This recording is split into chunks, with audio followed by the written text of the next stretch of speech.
4 nga 6 kamion me pijen energjike 8S2 që pretendojnë se vinë nga Holanda në fakt mbushen me ujë pusesh në Shkodër, ndërsa hidhen në treg si produkt që gjoja vjen nga Holanda. Në krye të këtij mashtrimi të dyshuar dhe krimi ndaj shëndetit të popullatës, qëndron kontrabandisti dhe trafikanti Ago Gjolaj, i skeduar për pastrim parash dhe skema mashtrimi. Sipas disa sinjalizimesh të brendshme, Ago Gjolaj i ka shndërruar zyrat e kompanisë BM SHPK në Koplik, në punishte ku falsifikohet produkti 8S2 me qëllim fitimi, duke evituar koston e pijes energjike të importuar. Në kamuflimin e përfaqësimit të kompanisë Royal Swinkels Family Brewers BV Bavaria në Holand, në zyrat e BM SHPK hyn edhe shkarkohen bote uji që mbushen në zonat përreth. Në vijim do të cillim të dhëna të detajuara për makineritë e instaluara në Koplik për prodhimin e pijeve energjike imitimi 8S2, pres për stampimin e vuleve të skadencës, koncentrat, esencë e të tjerë, ndërkaq që rritja e konsumit të pijeve të ëmbëlsuara me sheqer po konsiderohet një nga faktorët kryesorë që po ndikon në shtimin e rasteve të mbipeshës dhe obezitetit në mbar botën. Ekspertët paralajmërojnë se këto probleme shëndetësore janë kthyer në një kërcënim serioz jo vetëm për vendet e pasura, por edhe për ato me të ardhurat të ulta dhe të mesme, veçanërisht në zonat urbane. Mbipesha dhe obeziteti janë faktorët kryesorë i rrezikut për një numër sëmundjesh jo të transmetueshme, duke përfshirë diabetin, sëmundjet kardiovaskulare dhe lloje të ndryshme të kancerit. Konsumimi i pijeve të ëmbëlsuara me sheqer është shumë i lartë në shumë vende të botës dhe sugjeron cilësi të dobët dietike, pasi pijet e ëmbëlsuara përmbajnë sheqerna të tilla si saharoza ose fruktoza, shpesh në sasi të mëdha, të cilat kontribuojnë në dënsinë e përgjithshme të energjisë së dietave. Kaloritë e ofruara nga pijet e ëmbëlsuara me sheqer kanë pak vlerë ushqyese dhe mund të ofrojnë të njëjtën ndjesi ngopjeje që ofron ushqimi i ngurtë. Si rezultat, marrja totale e energjisë mund të rritet, gjë që mund të çojë në shtim të pashëndetshëm në peshë. Organizata Botërore e Shëndetësisë ka zhvilluar udhëzime mbi marrjen e sheqernave të lira, bazuar në ndikimin e marrjes së tyre në shtimin në peshë dhe kariesin dentar. Ago Gjolaj mburret si e korruptoi gjykatën për të mbyllur dosjen e pasurisë nëpër lokalet e kompleksit Deliorgji, oazit të krimit në Tiranë. Kontrabandisti dhe trafikanti me damk Ago Imeri Gjolaj, pronari 8S2, mburret se si arriti të rrëzonte në gjykatën e Shkodrës dosjen e prokurores Blerta Hamza, duke paguar gjykatën. 2 hetues të BKH-s dhe një agent i infiltruar i policisë mësohet se kanë regjistruar kontrabandistin e linjës Shkodër-Malizi, Ago Gjolaj, kur mburrej se si kishte korruptuar gjyqtarin e çështjes përmes një sekseri, për të cilin do të flasim në vijim, përfshir shumën e saktë të parave të korrupsionit që kanë shkuar në xhepin e gjyqtarit, i cili i ktheu trafikantit Gjolaj pasuritë produkti aktivitetit kriminal. Trafikanti dhe kontrabandisti Ago Gjolaj përfaqëson një nga linjat e pastrimit të parave në pasuri të paluajtshme dhe të luajtshme, përfshir edhe një jaht luksoz në Maltëzi në hundën e institucioneve ligjzbatuese. I lidhur me qarqe serbe dhe ruse të skeduara për qëllime armiqësore në Shqipëri dhe në Evropë në tërësi, Ago Gjolaj përfaqëson kalbëzimin, rënien dhe kapjen me para të pista të drejtësisë në Shqipëri. Nëpër mejhanet e Tiranës, Ago Gjolaj është regjistruar duke përgojuar me emra dhe krerët aktual më të lartë të policisë së shtetit, për të cilët është shprehur se i ka ndihmuar, se i ka mbajtur me para dhe se i ka suportuar të ngjiten në karrierë, por që ata po tregohen mosmirnjohës ndaj tij. Gjolaj lakon nëpër tavolina me emër mbi emër drejtuesit më të lartë aktual të policisë së shtetit, prokuror, gjyqtar dhe përfaqësues të drejtorisë për parandalimin e pastrimit të parave, duke pretenduar se i ka paguar.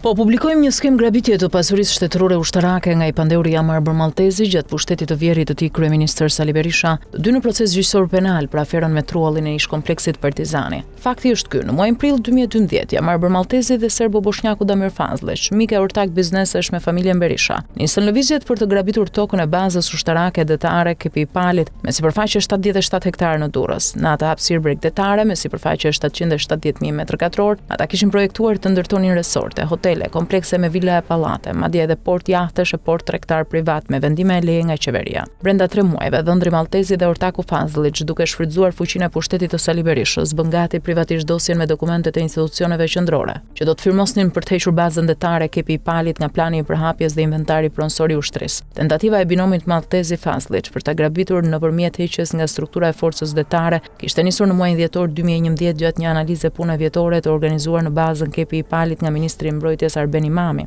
Në atë takim sekret të Ministrisë dhe strukturave ushtarake detare të sigurisë prezent ishte edhe Amarbër Maltezi e Damir Fazleq, njëri i prezantuar si ekspert mjedisi dhe titri si këshilltar i kryeministrit Sali Berisha për çështjen e sigurisë rajonale. Në atë mbledhje komandanti i forcës detare Kudret Çela dhe shefi i shtabit e varësit me styre Kristaq Gërveni, në kundërvendje të skemës për të grabitur Kepin e Palit, i thanë ministrit se po hartonin planin 10-vjeçar për zhvillimin logjistik të forcës detare. Dokumenti u hartua nga një grup pune në drejtimin e kapiten Artur Meçollarit dhe u firmos nga komandanti i forcës detare Kudret Çela, ndërsa në muajin shtator 2012 u dorëzua ministrit Arben Imami shtabit të ushtrisë dhe zyrës së NATO-s në Tiranë. Në muajin tetor 2012 kapiteni i forcës detare Artur Meçollarit ju kërkua nga ministri të firmoste heqjen e bazës detare Kepi i Palit nga plani i përhapjes së ushtrisë. Por ai refuzoi të firmoste, refuzim që i kushtoi shkarkimin e menjëhershëm nga detyra që kishte dhe transferimin në komandën e doktrinës. Ndërsa në fund të muajit dhjetor shkarkuan dhe përjashtuan nga ushtria komandantin e bazës detare të ushtrisë Kudret Çelën, por pasti përjashtuan nga ushtria edhe kapiten Artur Meçollari. Ndërsa kupula e Ministrisë së Mbrojtjes paralelisht dhe në mënyrë të fshehtë kishte bërgati miratimin e projektit Maltezi Fazliç për ta nxjerrë bazën detare Kepi i Palit nga inventari i ushtrisë dhe kalimin te privatët, domethënë te habi Maltezi për zhvillim me resorte, hotele, komplekse me vila e pallate, madje edhe port jahtesh e port tregtar privat. E vërteta është që shefi i shtabit të përgjithshëm të ushtrisë, Xhemal Gjungshi, nuk e firmosi skenarin Maltezi Fazliç për grabitjen e bazës detare Kepi i Palit në Durrës, por e firmosi Sander Leshi, atëherë me detyrë zëvendës shefi i shtabit të përgjithshëm. Madje sipas Meçollarit, general Sander Leshi ishte funksionari më aktiv që bënte presion agresiv ndaj varësve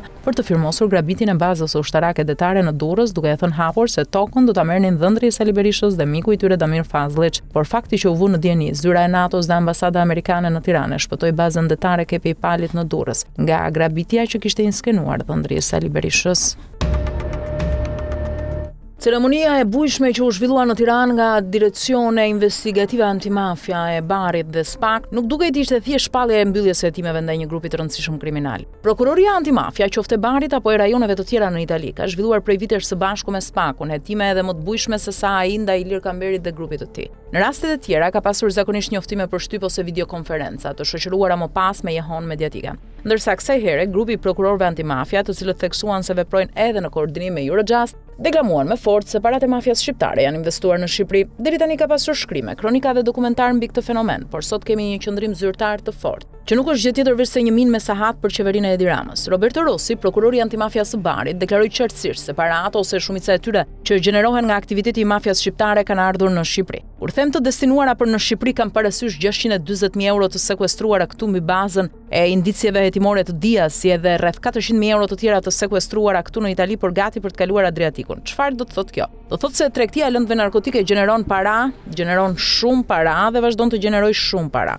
Do thotë gjithashtu se nga statistikat që kemi, sepse marrim komunikime nga forcat e tjera të policisë, investimet në Itali po reduktohen, sepse goditja e magjistraturës ndaj pasurive të mëdha kriminale është shumë e fortë, sidomos në këtë distrikt, fal prokurorisë së Barit. Por kjo do të thotë edhe se forcimi progresiv i kriminalitetit shqiptar në këtë sektor po sjell gjithashtu lëvizje të mëdha të pastrimit parave jashtë shtetit. Është e qartë që parat shkojnë aty ku është më e lehtë të depozitohen dhe të pastrohen. Në Shqipëri në këtë moment, për krah emergjencës së trafikut të madh të narkotikëve që vijnë edhe nga vendet e Amerikës Latine, ekziston edhe alarmi për pastrimin e parave, deklaroi Rossi. Ndërkaq që përditshmja italiane La Repubblica ka publikuar një investigim të thelluar mbi investimin ekonomik të parave të narkotrafikut me bazë shqiptare. Duke cituar hetuesit e Dias, La Repubblica thekson se ata interpretojnë këtë fenomen të dërgesave të parave kesh si të lidhur me nevojën për të transferuar para në Shqipëri ku është më e lehtë riinvestohen. Sipas hetuesve italian, mafia shqiptare karakterizohet nga një marrëdhënie e jashtëzakonshme me teknologjinë, e cila i lejon të menaxhojë trafikun e drogës por edhe të riinvestojë fitimet. I gjithë ky material nuk është gjë tjetër veç se paralajmërimi i minës me sahat, ose më saktë disa minave që mund të shpërthejnë së shpejti në mjedisin shqiptar nga hetimet e antimafias italiane dhe SPAK-ut. Alarmi është i madh sepse konsiderohet se paratë e narkotrafikut nuk janë thjesht të riinvestuara në ekonominë shqiptare, por përdoren për të fuqizuar më tej organizatat kriminale, të cilat me kapitalet e fituara investojnë drejt për drejt në trafikun e kokainës nga Amerika Latine dhe në krijimin e rrjeteve logjistike ndërkombëtare. Antimafia italiane e sheh krimin organizuar shqiptar si një strukturë të fuqishme pushteti që nuk ka vetëm fuqi ekonomike, por edhe kontroll politik në territoret ku operon, si edhe struktura logjistike, mediatike dhe teknologjike të nivelit të lartë. Sipas autoriteteve italiane, mafia shqiptare nuk është thjesht e infiltruar në strukturat politike dhe administrative të shtetit, por në shumë raste i menaxhon ato si pasojë e rolit dhe hapësirës që është krijuar nga pushteti politik. Dhe këtu sipas këtij këndvështrimi bëhet qartësisht fjalë për qeverinë e Edi Ramës dhe mashurancën e tij. Së shpejti pritet të shpërthejnë dosje të mëdha të mafias shqiptare, të cilat sipas shumë gjasave mund të rezultojnë edhe më të rënda se sa dosjet e korrupsionit. Për një javë janë bllokuar punimet në aeroportin e Vlorës për shkak se firma 2A Group e Valona Demit ka penguar hyrjen e punonjësve të firmës Mapco të Bexhet Pacollit. Dy kompanitë ortake vazhdojnë të paraqesin arsyet e tyre për nisjen e konfliktit, duke ia lënë përgjegjësinë njëra tjetrës, konflikt që ka përfunduar për zgjidhje në institucionet e drejtësisë. Pas kaq ditësh bllokim punimesh, Ministri i Infrastrukturës dhe Energjisë Enea Karakaçi bëri këtë deklarim publik. Konflikti që po pengon punimet për përfundimin e aeroportit të Vlorës është mosmarrveshje civile dhe kontraktore mes dy palëve private, por ministri Karakaçi nuk tha përse shteti si autoritet kontraktori i aeroportit të Vlorës është bërë palë me kompaninë që ka bllokuar punimet, duke mbështetur me forca të policisë së shtetit, në vend që të lejojë dhe garantoj përfundimin e punimeve sipas kontratës ligjore. Qëndrimi i qeverisë në mbështetje të bllokimit të punimeve dhe dokumentet që disponon pamfleti krijojnë dyshime se tani që aeroporti është në fazën e përfundimit të punimeve, do të hiqet kompanisë së Bexhet Pacollit dhe do të kalojë në duart e dy miqve të Edi Ramës. Ka indicie se aeroportin e Vlorës do ta marrin Sinani Drizi dhe izraeliti Ron Jefet nëpërmjet kompanisë MDN Investment, prej 8 vitesh ortak me 41% në kompaninë Air Albania, që i ka dhënë charterin kryeministrit Edi Rama. Nuk është rastësi që objekti i kompanisë MDN Investment të Sinani Drizit me qendër në Vlorë është ky: financimi, ndërtimi, kryerja, funksionimi dhe menaxhimi i aeroportit ndërkombëtar, marrja në pronësi e terminalit të ri, zyrave, qendrës së ngarkesave ajrore, pajisjeve të karburantit dhe gjithë infrastrukturës që përfshin koncesioni i aeroportit. Jo pa qëllim nuk është përcaktuar se cilin aeroport koncesionar do të marrë kompania MDN Investment e Sinani Drizit, kur i vetmi aeroport ndërkombëtar në Vlorë është ai që po ndërtohet, ndërsa aeroportet e Tiranës e Kukësit i ka me koncesion një tjetër kompani. Por dihet fakti që ortak me Sinani Drizin dhe gruan e tij në kompaninë MDN Investment, që ka si objekt marrjen dhe administrimin me koncesion të aeroportit të Vlorës, ka qenë miku i Edi Ramës izraeliti Ron Jefet, të cilit i ka dhënë monopolin e armëve, municioneve, automjeteve e dronëve luftarak. Sinani Drizi e krijoi firmën MDN Investment më 17 maj 2018 për financim, ndërtimin dhe menaxhimin e aeroportit të Vlorës, fakt që dëshmon se e ka paracaktuar me Edi Ramën. Por projekti u shtyp për shkak se Sinani Drizi nuk mundi të mashtronte investitor turq për të marrë 150 milion euro dhe bashkë me Edi Ramën pas 5 muajsh sajuan kompaninë Air Albania në ortakëri me Turkish Airlines dhe 10% Alp Control, kompani që e falimentuan. Aeroporti i Vlorës po përfundon ndërtimin nga Bexhet Pacolli dhe ortaku Valon Ademi, sipas aksioneve në kontratën koncesionare të lidhur me qeverinë e Shqipërisë më 2 qershor 2021, por bllokimi i punimeve në fazën përfundimtare ka krijuar dyshime se është skeme e kryeministrit Edi Rama për t'ia kaluar aeroportin Sinani Drizit dhe mikut izraelit Ron Jefet, duke shkaktuar edhe një gjop të majme në arbitrazh, siç paralajmëroi Bexhet Pacolli. Më 17 tetor 2018, vetëm 2 muaj pas krijimit të kompanisë MDN Investment, me objekt marrjen e koncesionit të aeroportit, Sinani Drizi i shiti 77% të aksioneve izraelitit Ron Jefet dhe gruas e vajzës së tij, Najada e Rejana Idrizi, ndërsa për vete mbajti 23% të aksioneve. Ndërsa tani që falimentuan kompaninë Air Albania, bashkë me kryeministrin Edi Rama, janë futur lojës për të marrë në administrim koncesionin e aeroportit të Vlorës, lojë që ka nisur me bllokimin e qëllimshëm të punimeve, pa dashur t'ia dinë se sa milion euro gjob arbitrazhi do të paguajnë shqiptarët për investitorin Bexhet Pacolli. Kur Kuvendi i Shqipërisë miratoi në dhjetor 2025 ndryshimet në ligjin për procedurat hetimore, duke detyruar bizneset të pajisen me terminale post deri në fund të vitit 2026, debati publik u fokusua pothuajse tërësisht te lufta kundër informalitetit. Asnjë seancë parlamentare nuk u kushtua dy pyetjeve më të rëndësishme: sa do të kushtojë ky detyrim dhe kush do të fitojë nga ai? As pyetjes së tretë, ndoshta më e rëndësishme nga të gjitha, çfarë ndodh me të dhënat personale të çdo shqiptari që nga sot e tutje zgjedh të paguajë me kartë biletën e autobusit, bukën e mëngjesit dhe çdo transaksion tjetër të jetës së tij të përditshme.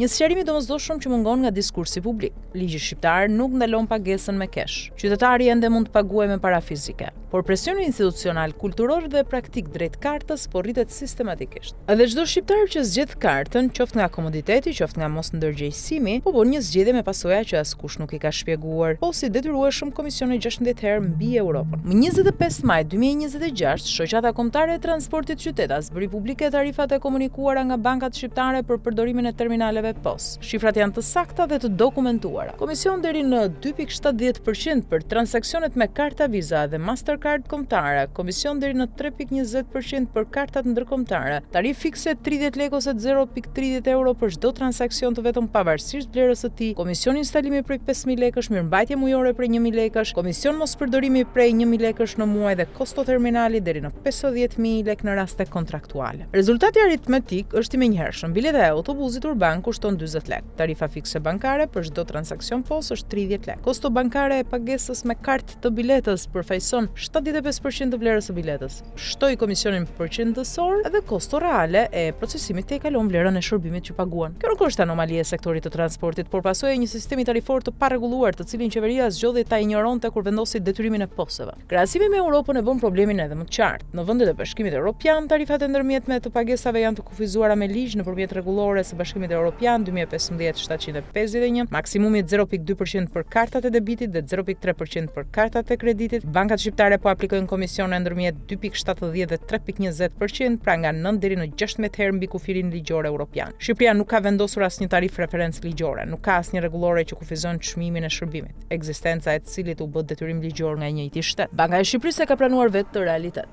Institucioni qendror ka pranuar publikisht se kosto e transaksionit me kartë mund të arrijë deri në intervalin 2.5 deri 3% dhe se kjo është pikërisht një nga arsyet kryesore që frenon bizneset e vogla për të pranuar pagesa me kartë. Mastercard nuk mungon në këtë ekuacion. Në mars 2025, disa muaj para depozitimit të paketës fiskale në kuvend, qeveria shqiptare dhe Mastercard nënshkruan bashkëpunimin për programin POS, i cili parashikonte shpërndarjen e 4750 terminaleve POS falas për ndërmarrjet e vogla dhe të mesme. Terminalet janë falas për 12 muaj. Pas 12 muajve, bizneset që i kanë pranuar dhe nga të cilat tani varen, do të fillojnë të paguajnë tarifat e plota bankare. Modeli është i njohur në industrinë e teknologjisë. Hyrja falas, varësia e garantuar, monetizimi i mëvonshëm. Anatomia e profilit tuaj bankar. Imagjinoni një epidemiolog. Puna e tij është të kuptojë sjelljen e popullsisë duke analizuar të dhëna agregate, cilat zona kanë incidencë më të lartë të sëmundjes, cilat grup mosha janë më të ekspozuara, si ndryshon sjellja pas ndërhyrjeve. Ai nuk njeh asnjë pacient individualisht, por nga modelet e dhënave mund të nxjerrë përfundime shumë të sakta mbi individ të veçantë pa i takuar kurrë. Bankat moderne funksionojnë saktësisht si epidemiolog, por me çdo transaksion tuajnë si pikë të dhënash.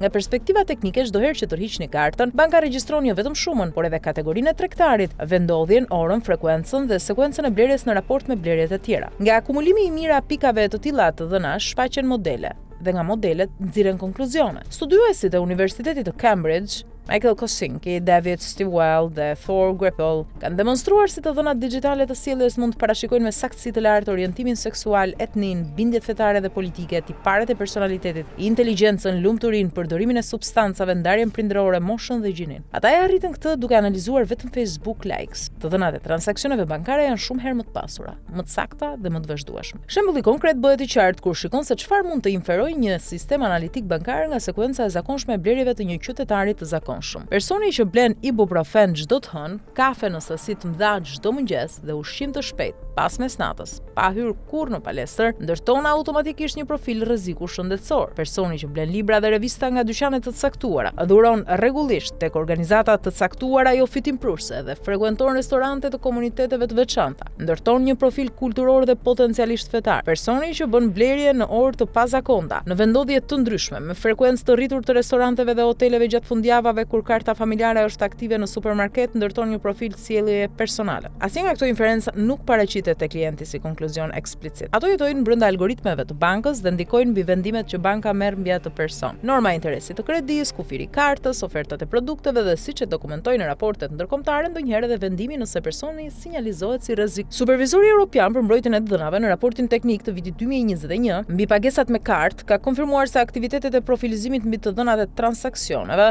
mund të prodhojnë kategori të veçanta të dhënash, pra të dhëna mbi shëndetin, bindjet fetare ose orientimin seksual, të cilat sipas GDPR gëzojnë mbrojtje të shtuar dhe kërkojnë pëlqim eksplicit për të procesuar. Bankat shqiptare nuk kanë bërë publike se cilën bazë ligjore e invokojnë për analizën e profilit të shpenzimeve të klientëve të tyre. Tregu ndërkombëtar ka kthyer këtë kapacitet analitik në produkt tregtar të hapur. Një zinxhir i madh i ushqimit të shpejtë ka gjeneruar $15 milion të ardhura shtesë duke blerë të dhëna transaksionale nga një bankë amerikane dhe duke i kombinuar me të dhënat e veta operacionale. Tregu global i analizës së të dhënave bankare i vlerësuar në $16.4 miliard në vitin 2024, pritet të arrijë $35.1 miliard deri në vitin 2033. Qytetari shqiptar nuk përfiton asgjë nga kjo industri, ai paguan komisionin, ofron të dhënën dhe nuk merr asgjë në shkëmbim. Trekon që mbikëqyrjes tatime banka prokurori.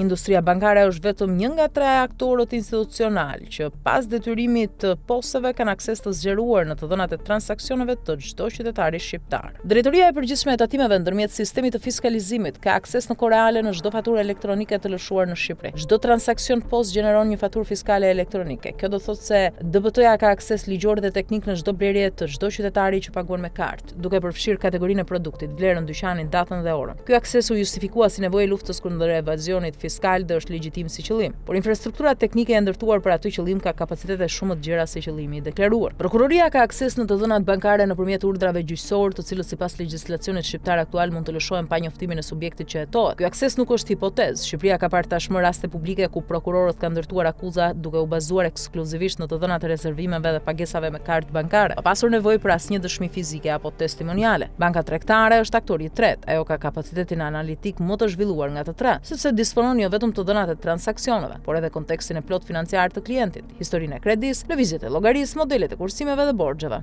Ndryshe nga shteti, banka nuk ka as detyrimin ligjor të njoftojë subjektin kur analizon të dhënat e tij për qëllime komerciale. Ky trekëndësh DPT, prokurori bank, krijon një infrastrukturë mbikëqyrje financiare potencialisht totale. Ajo nuk u ndërtua me një ligj të vetëm, u ndërtua nëpërmjet akumulimit gradual të kompetencave të shpërndara. Çdo njëra e justifikuar nga arsye të ndryshme dhe të ligjshme.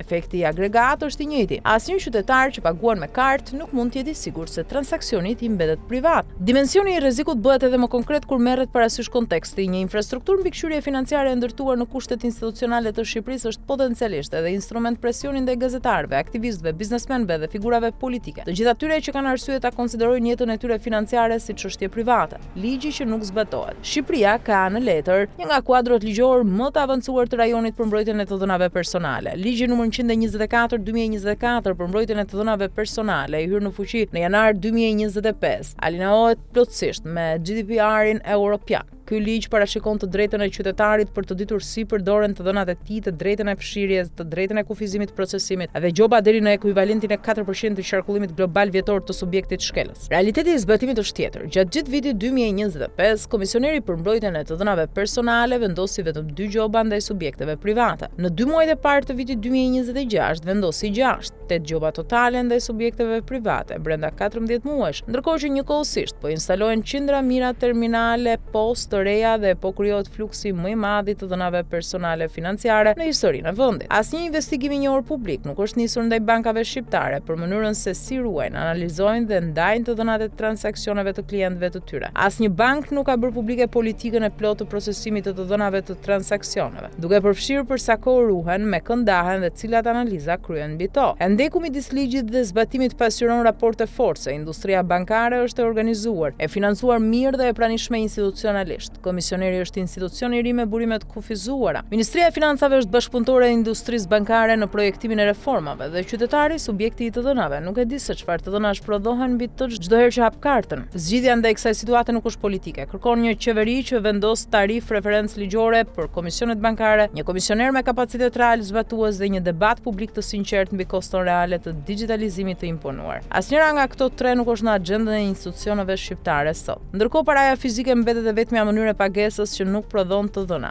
nuk krijon profil dhe nuk mund të analizohet. Ky nuk është argument kundër modernizimit, por për të drejtën e zgjedhjes së informuar. Ura midis Puljaz dhe Shqipërisë është një bosht kriminal që gjerpëron për te Adriatikut. Nga Bari në Tirana ajo nuk është më vetëm një rrugë për trafikun e drogës, por një raport i konsoliduar, i ushqyer nga fitimet e klaneve italiane dhe shqiptare që operojnë në jug të Italisë dhe në ekonominë e fryrë të vendit ballkanik. Sot ajo pjesë deti konsiderohet shtylla kurrizore e një prej sistemeve më të sofistikuara të pastrimit parave dhe narkotrafikut në Europë. Operacioni antimafia i zhvilluar në orët e para të mëngjesit të dieshëm, i koordinuar nga Drejtoria e Antimafias në Bari dhe Spaku në Tiranë në umbrellën e Eurojust, shënoi një pikë these. Nuk bëhej fjalë vetëm për zbardhjen e një krimi të rënd, por për ngritjen e perdes mbi një fenomen sistemik të rrënjosur prej vitesh, ku parat e pista të klaneve rrjedhin nga Pulja drejt ekonomisë shqiptare, duke deformuar thellësisht transparencën e saj. Edhe një herë në veprim ishte drejtësia antimafia italiane në bashkëpunim me Prokurorinë Speciale Shqiptare, e krijuar në vitin 2019 dhe dedikuar ekskluzivisht luftës kundër korrupsionit dhe krimit të organizuar. Qëllimi ishte bashkimi në një hetim të vetëm i sinjalizimeve të mbledhura nga Eurojust, Agjencia Europiane për Bashkëpunimin Gjyqësor gjyqësor penal me Selin në Holland. Pika e nisjes ishte gjaku i derdhur në zonat rurale të Veriut të Barit. 14 masat e sigurisë të lëshuar atje mbyllin rreth fundit tragjik të Francesco Di Viestit, parukierit 26 vjeçar nga Barletta, i zhdukur natën e 25 prillit të vitit të kaluar. Di Viesti, një i ri që punonte në sallonin e teatrit dhe që nëna e përshkruante si djalë normal dhe të kujdesshëm, përfundoi viktime një ekzekutimi mafioz të pamëshirshëm. I tërhequr në një kurth pas një sherri në lagjen Sedefrati të Barlettës, i ri u ekzekutua me disa plumba. Trupi i tij më pas u transportua në një godinë të braktisur dhe u vu zjarri për të zhdukur çdo gjurmë, në një rikthim makabër të teknikës mafioze të njohur si Lupara Bianca. Gjetja e trupit gjysmë të djegur kërkoi muaj të tëra analizash ADN dhe ekspertizash balistike për të arritur në një të vërtetë hetimore që sot shen në hetim 5 persona të botës kriminale lokale, mes tyre Nicola dhe Saviero Di Benedetto, Antonio Lanotte, Francesco Sasi dhe shqiptari Nigli Camberi. Siç theksoi prokurori i Barit Roberto Rossi, vrasja e Di Viestit nuk ishte një episod i izoluar, por rezultati një konflikti të lindur brenda dinamikave të mafiave të rrënjosura në Puglia. Për herë të parë, autoritetet italiane kontestojnë zyrtarisht metodën mafioze ndaj një organizate shqiptare që operonte drejt për drejt në territorin italian. Kjo vrasje përfaqëson rripin e transmetimit mes dhunës territoriale për kontrollin e trafikut të drogës dhe mekanizmave financiar të sofistikuar që shërbejnë për pastrimin e parave të pista. Panorama që del nga hetimet të shumë e gjerë dhe ishte skicuar fillimisht nga operacioni Ura në maj të vitit 2025. Ai hetim me 52 arrestime dhe sekuestrime miliona euroshe tregoi se si krimi i organizuar kishte industrializuar pastrimin e parave. Në qendër të sistemit ishin të ashtu quajturit cash mules, shofer autobusësh ndërkombëtar që lidhin Barin me Tiranën. Duke shfrytzuar rutinën e përditshme të udhëtimeve, ata transportonin çanta shpine të mbushura me para kesh duke fshehur qindra mijëra euro në çdo udhëtim. Autoritetet dokumentuan transaksione ilegale me vlerë mbi 4.5 milionë euro para që kalonin fizikisht Adriatikun për të shpëtuar kontrolleve bankare. Pasi mbërrinin në Tiranë, këto para investoheshin në sektorët kryesor të ekonomisë shqiptare. Hetimet dokumentuan riinvestime sistematike në tregun imobiliar dhe turizmin luksoz, duke i shndërruar fitimet e narkotrafikut në kulla dhe restorante elitare. Mes kompanive të sekuestruara Picat Majestic Construction, ndërsa infiltrimi preku edhe median me sekuestrimin e operatorëve si Vlora Cable. Ky fluks kapitalesh ka krijuar atë që Eurojust dhe SPAC e quajnë një ekonomi të fryrë, një sistem ku rritja e dukshme nuk lidhet me dinamika reale të tregut, por me nevojën e klaneve për të pastruar fitimet e drogës. Alarmet e ngritura nga autoritetet gjyqësore, nga Roberto Rossi te Claudian Brao, janë të qarta. Mafia shqiptare përshkruhet si një forcë ndërkombëtare enorme, një tumor i aftë ndikoi zhvillimin e sektorëve të tërë ekonomik. Operacioni i dijshëm konfirmon se lidhja mes Puglias dhe Shqipërisë është simbiotik. Egërsia e ekzekutimeve shërben për të garantuar stabilitetin e një perandorie ekonomike që shtrihet përtej kufive. Zbardhja e vrasjes së Di Viestit konsiderohet vetëm një pjesë e një strategjie më të gjerë për të goditur transformimin e krimit transnacional, brutal në gjakderdhje dhe i rafinuar në bilancet financiare. Bashkëpunimi mes DDA-s së Barit dhe SPAC-ut në Tiranë tregon se vetëm një front i bashkuar mund të përballet me këto holdingje të krimit, të cilat ndotin tregun ligjor të dyja vendeve me kapital të ardhur nga narkotrafiku. Një skemë dyshuar pastrimi parash nga trafiku ndërkombëtar i drogës po merr formë betoni në zemër të zonës së mbrojtur Kunevain në bregdetin e Shëngjinit, në qendër të së cilës qëndrojnë shteta si Altin Gjyriqi, i dënuar në Gjermani dhe Itali për trafik ndërkombëtar droge, dhe i arratisur nga burgu italian pa kryer dënimin e plot dhe bashkëjetuesja e tij Olta Besha, në emër të së cilës figuron gjithçka. Subjekti ndërtues Brooklyn and Rea SHPK me NIPT L7150700410 i regjistruar në Tiranë më 7 mars 2017 me administratore dhe ortake Olta Besha dhe Vjolca Leshi ka marrë lejen e zhvillimit për projektin Wavefront Hotel Residences, një kompleks banimi, hoteleri dhe shërbimesh me 7 kate mbi tokë dhe një kat nën tokë me vendodhje në Bashkinë Lezhë. Dhe sikur kjo nuk mjaftonte para disa ditësh ka dalë edhe një leje tjetër shumë e thellë në brendësi të lagunës, duke thelluar më tej betonizimin e një zone të mbrojtur me ligj. Por kush qëndron realisht pas këtij investimi gjigant? Altin Gjyriqi është një emër që drejtësia europiane e njeh mirë, i dënuar në Gjermani dhe Itali për trafik ndërkombëtar droge, i arratisur nga burgu italian dhe sipas burimeve pranë organeve ligjzbatuese i lidhur me rrjete kriminale që veprojnë në Europë, Kolumbi dhe Ekuador. Megjithatë, asnjë provë dhe asnjë aktivitet biznesi nuk figuron në emrin e tij, sepse gjithçka është regjistruar në emër të Olta Beshës. Olta Besha, bashkëjetuese e Gjyriqit, nuk ka të ardhurat justifikuara as nga paga minimale, as nga trashëgimi, as nga ndonjë aktivitet tjetër ekonomik. Megjithatë, në emrin e saj po ngrihet një kompleks luksoz 7 katësh në një nga zonat më të shtrenjta të bregdetit shqiptar. Kompania Brooklyn and Rea dyshohet se është përdorur si mjet për pastrimin e parave të kontrabandës së kokainës dhe marijuanës së ortakëve të tyre. Tani që ka marrë lejet, fondet duken të justifikuara në letër, por pyetja mbetet, si ka pastruar paratë Altin Gjyriqi dhe Ulta Beqa pas një zhurmë? Si ka mundësi që një ish i dënuar për trafik droge, i arratisur nga burgu italian të ngrejë hotele shtatkaçe në zonë të mbrojtur pa u ndalur nga askush? Shkeljet në terren janë flagrante, kompleksi po ngrihet duke cënuar kufit fizik të tokës, duke tejkaluar katësinë e lejuar, edhe duke shkelur distancën nga zona e mbrojtur mjedisore ku nevain. Të gjitha në kundërshtim me ligjin 107/2014 për planifikimin dhe zhvillimin e territorit, ligjin 8934 për mbrojtjen e mjedisit dhe zonave të mbrojtura dhe ligjin 9917 për parandalimin e pastrimit parave dhe financimit të terrorizmit. Dëmi publik është i pallogaritshëm, jo vetëm se po betonizohet një nga xhevahiret natyrore të Shqipërisë, por edhe sepse paratë e krimit organizuar ndërkombëtar po gjejnë shtret të sigurt në ndërtime luksoze në sy të të gjithëve, pa u ndalur nga askush, pa u hetuar nga askush. Denoncuesi i cili ka zgjedhur të mbetet anonim për arsye sigurie personale, kërkon hetim penal ndaj Altin Gjyriqit dhe Ulta Beqës për pastrim parash, ndërtim të palishëm dhe aktivitet kriminal, verifikim të origjinës së pasurisë dhe kapitalit të kompanisë Brooklyn Andrea SHPK dhe hetim të thelluar për një rrjet të mundshëm ndërkombëtar kriminal. Rasti i shëngjinit tregon se sa thellë ka depërtuar krimi organizuar në sektorin e ndërtimit në Shqipëri, ku paratë e kokainës dhe marijuanës po shndërrohen në kulla betoni në zonat më të mbrojtura të vendit, me leje në dorë dhe me heshtje shurdhëuese nga institucionet që duhet të mbronin ligjin dhe mjedisin.